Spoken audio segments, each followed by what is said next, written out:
श्रीमद् भागवत गीता एक अनुपम तथा अलौकिक शास्त्र है। समस्त मानव के उद्धार के मार्ग को आलोकित करने वाला यह दिव्य प्रकाश है। भागवत गीता की रचना सुमधुर श्लोकों में की गई है। ये श्लोक महाभारत संग्राम की युद्ध भूमि कुरुक्षेत्र में भगवान श्री कृष्ण द्वारा अर्जुन को उद्बोधित करने के निमित्त उच्चारित हुई है। भागवत गीता में सन्निहित प्रार्थ भावना मानव कल्याण की दिशा में मार्गदर्शन का काम कर सकती है। एकांगी विचार वाले व्यक्ति के विभिन्न धार्मिक एवं नैतिक विचारों में संतुलन लाने में सहायक सिद्ध हो सकती है।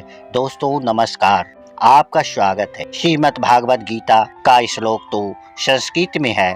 इस वीडियो में मैं श्रीमद् भागवत गीता का संक्षिप्त अंश हिंदी में जानकारी देने का प्रयास कर रहा हूँ। श्रीमद् भागवत गीता 18 अध्यायों में है। आज मैं इस वीडियो में तृतीय अध्याय के बारे में जानकारी देने जा रहा हूँ। तृतीय अध्याय में मुख्य रूप से ज्ञान योग और कर्म योग की चर्चा हुई है, जिसके अनुसार अनासक्त भाव से नियमित कर्म करने को श्रेष्ठ कहा गया है। कर्म से कोई मुक्त नहीं है, यह लोक संग्रह के लिए आवश्यक है। अज्ञानी के विपरीत ज्ञानी जन राग द्वेष से रहित होकर कर्म की ओर प्रेरित होते हैं। मनुष्य न तो कर्मों का आरंभ किए बिना निष्कर्मता को अर्थात योग निष्ठा को प्राप्त होता है और न कर्मों के केवल त्याग मात्र से सिद्धि यानी सांख्य निष्ठा को ही प्राप्त होता है, क्योंकि कोई भी मनुष्य क्षण मात्र में भी बिना कर्म किए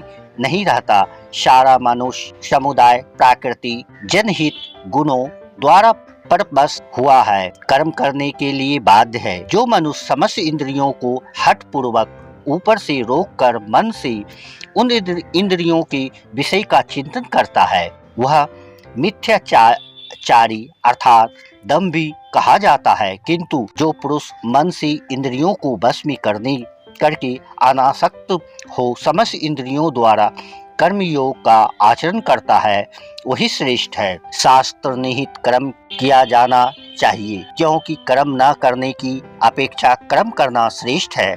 जो पुरुष इस लोक में परंपरा से प्रचलित सृष्टि चक्र के अनुकूल नहीं वर्ता अर्थात अपने कर्तव्य का पालन नहीं करता, वह इंद्रियों के द्वारा भोग में रमन करने वाला पापयु पुरुष व्यर्थ जीता है। परंतु जो पुरुष आत्मा में ही रमन करने वाला और आत्मा में ही तृप्त तथा आत्मा में ही संतुष्ट हो, उसके लिए कोई कर्तव्य नहीं है। इस महापुरुष का इस विश्व में न तो कर्म करने से कोई प्रयोजन है और न कर्मों के न करने से प्रयोजन रहता है। आसक्त से ही रहित होकर कर्म करता हुआ मनुष्य परमात्मा को प्राप्त हो जाता है। इंद्रियों के अर्थ में अर्थात प्रत्येक इंद्रियों के विषय में शम और द्वेष छिपे हुए स्थिति है। दोनों ही कल्याण मार्ग में विद्वंद करने वाले महान शत्रु है। रजोगुण से उत्पन्न यह काम ही क्रोध है। जिस प्रकार धुएं से अग्नि और मैल से दर्पण ढका रहता है तथा जिस प्रकार फिर से गर्भ ढका रहता है, वैसे ही काम के द्वारा ज्ञान ढका रहता है। इंद्रियां, मन और बुद्धि ये सब काम के वास स्थान कहे जाते हैं।